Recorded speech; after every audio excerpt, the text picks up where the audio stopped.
Hello everybody, I'm Krasi, and today I will talk about the eclipse that will take, the partial lunar eclipse that will take place on the 16th and 17th of July, depending on your position on Earth. Now this time we had on the 2nd of July the eclipse which took place, which was the total solar eclipse, and this eclipse now it's like prolongation. It's not, we cannot ignore the previous eclipse when we're talking about this one.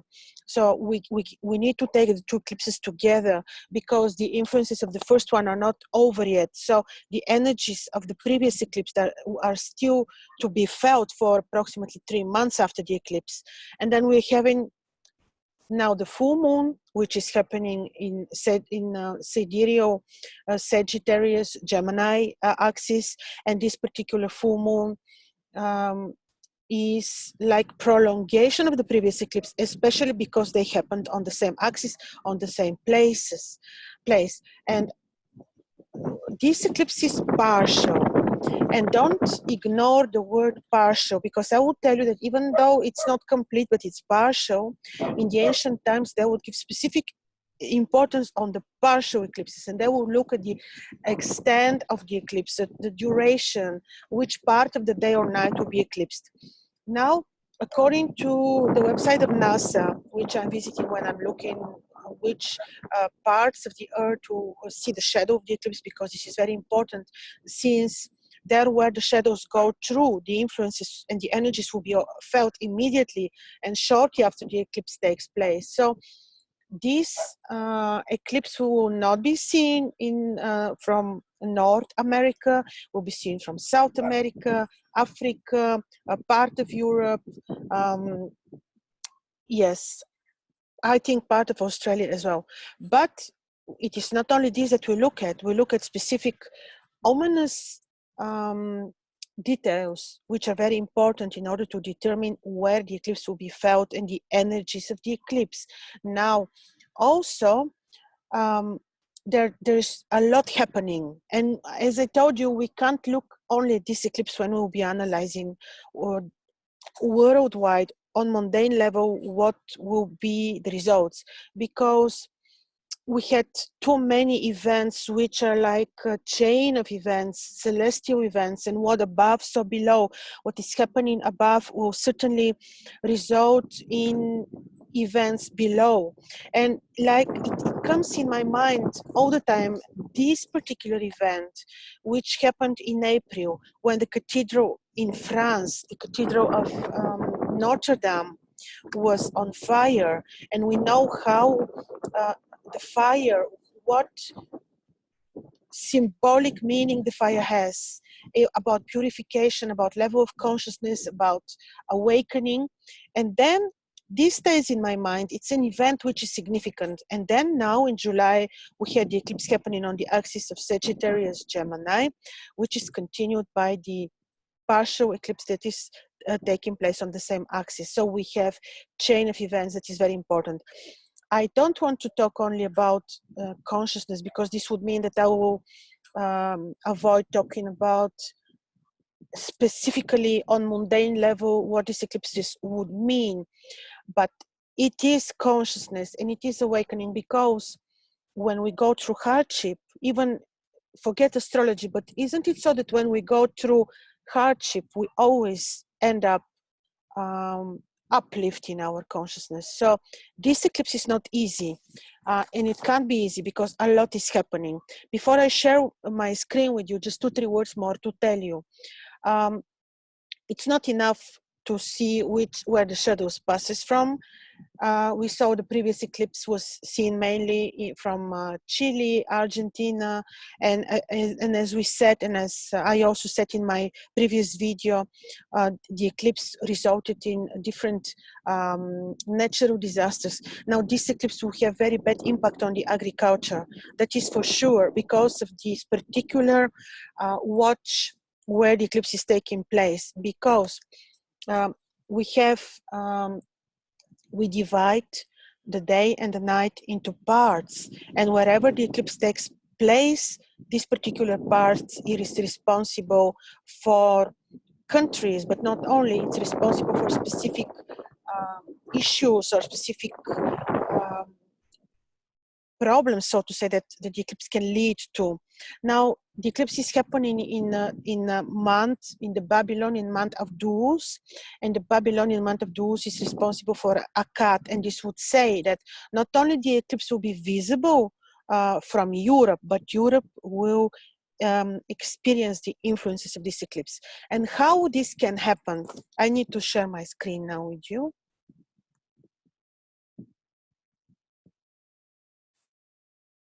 Look, this time and also previous time with the previous eclipses, we have this axis, sidereal axis of Sagittarius, Gemini afflicted by the eclipses. And what is this? When we have the sign of Sagittarius afflicted, well, this is the sign of abundance. This is the sign of all these beautiful blessings of Jupiter, and then we're having the sign of Gemini, which is about markets, communication.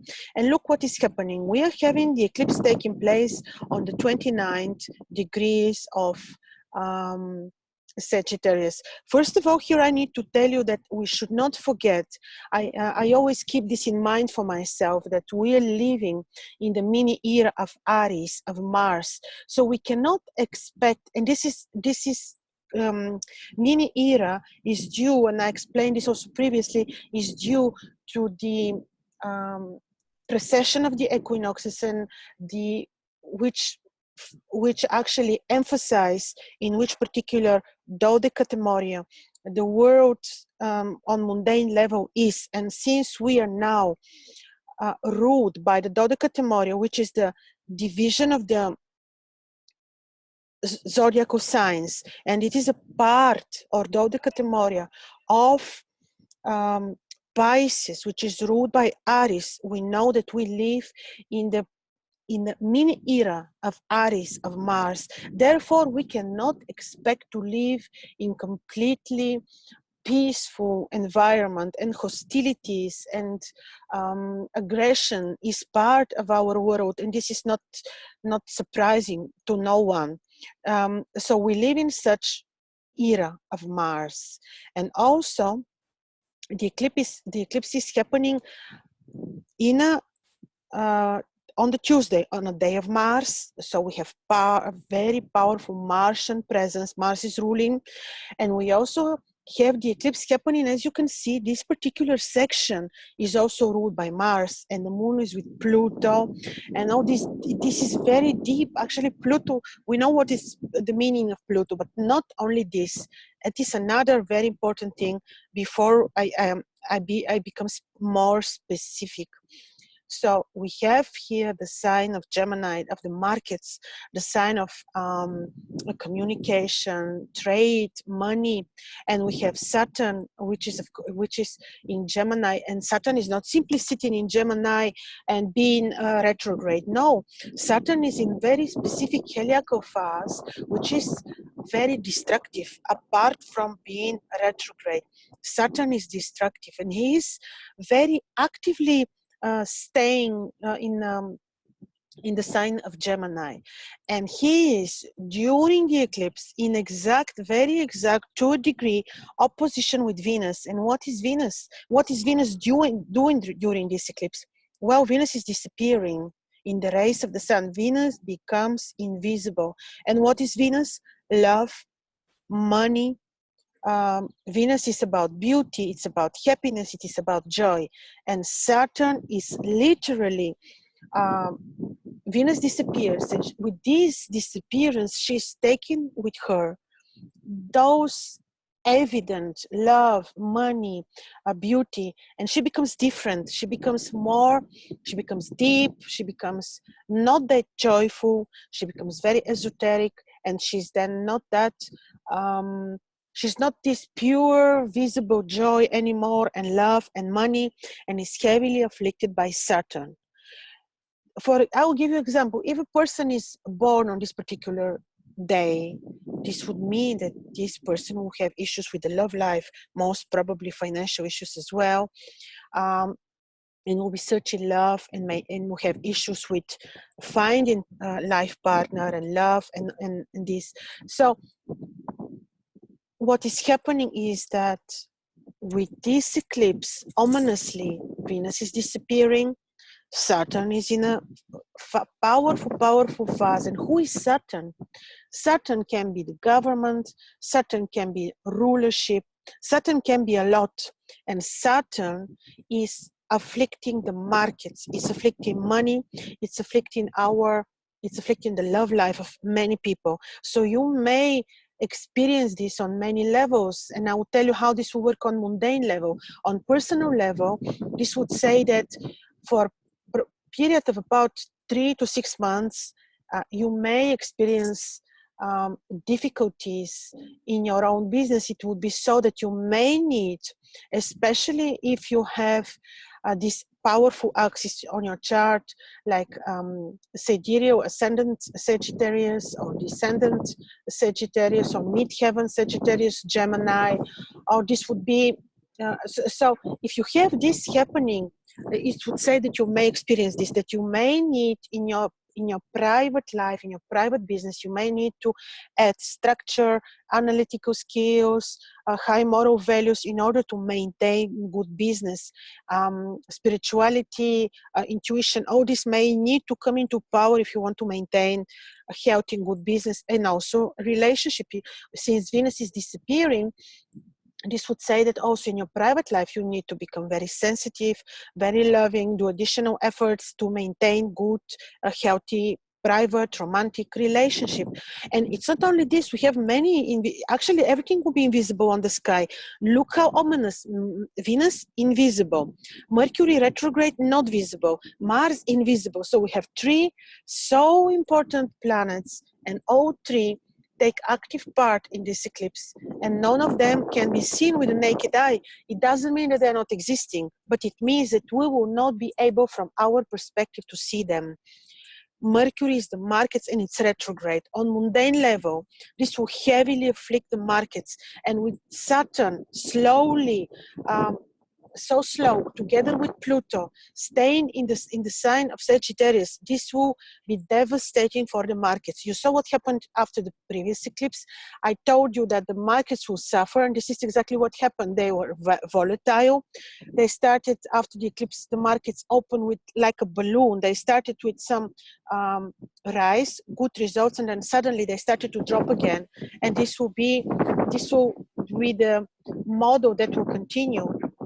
Heavily afflicted markets, especially after this eclipse. And not only the eclipse, but Venus, which is the money. And Venus is in such declination now that she is really pointing towards recession and a world problem in the world economy. And I always have with me, when such thing is happening, the chart of America and in the UK. And actually this eclipse is eclipsing, like the previous one, the sun of America and Venus, and they rule the seventh house is ruled by Venus of the chart of America, and this will deepen problems with partners of the states.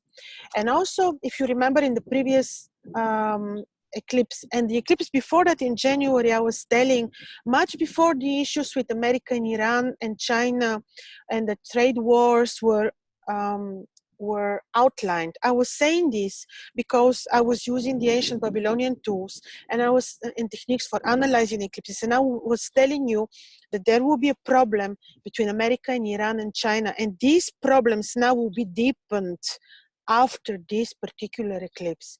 Maybe we will be seeing some sort of temporary justice in different ways after January 2020, after Saturn moves into his own sign. But up until then, what is happening? Saturn is the powerful leadership. Saturn is the king, and he is opposing Venus in Gemini. And with this, I see this as a new measures of suppressing communication, censorship of communication. So in this sense, this eclipse will be devastating, because you will see literally overnight how the censorship measures on every social media will be increased, and how the economy and the markets will be afflicted very, very heavily after this eclipse.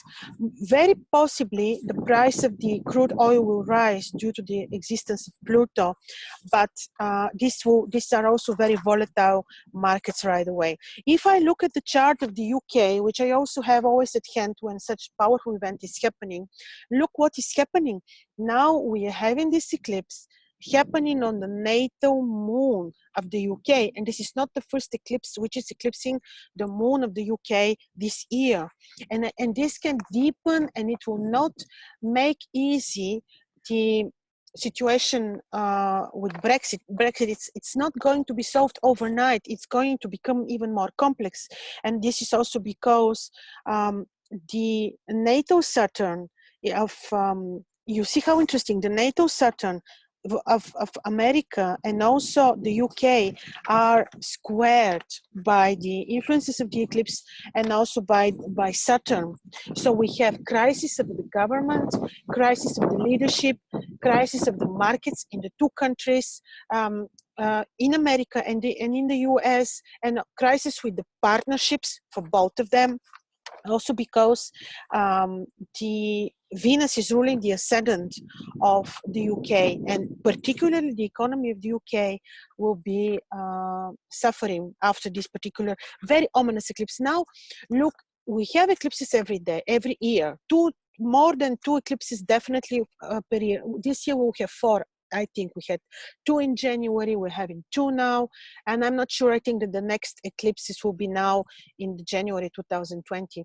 So we have eclipses, and this is not a miracle that we suddenly have another eclipse, but this eclipse is having a lot to happen, and it's ominous, and we have all these invisible planets, very vulnerable situation related to bad economy, related to earthquakes, especially over the countries where the shadows of the eclipses passed, hostilities and terrorism. Because I will tell you another thing, Mars is too near the belly of Cancer, and this is a very stormy place. Mars there is not happy.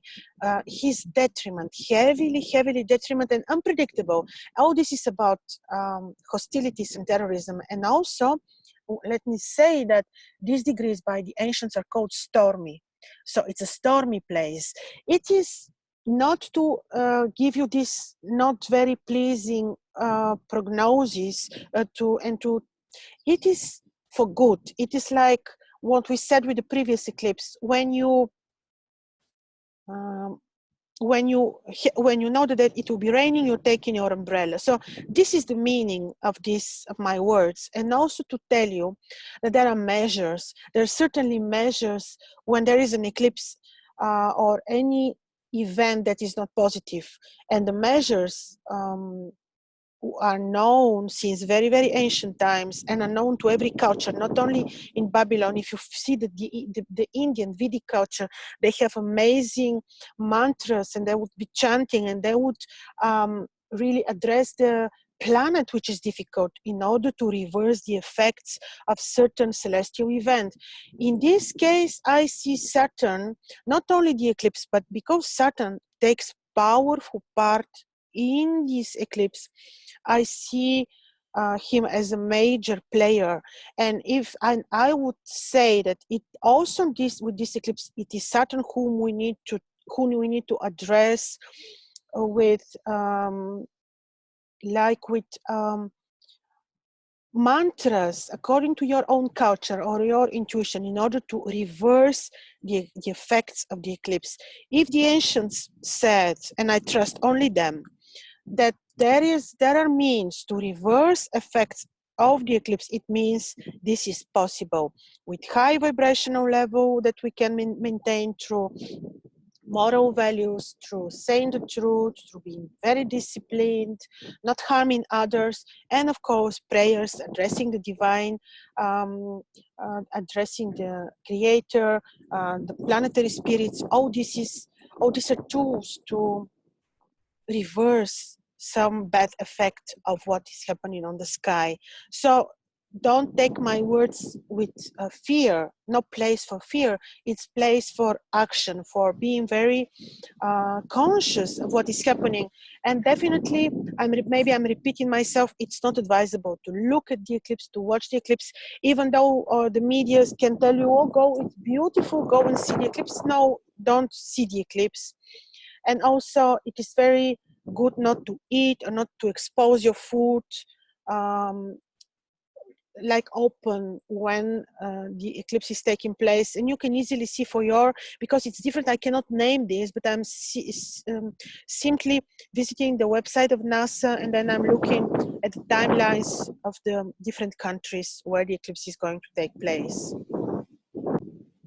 Another thing I wanted to say, because we spoke about Saturn, the star, important, but Mars is also not to be underestimated, because it's detriment, because it's in the belly of Cancer, because it's invisible.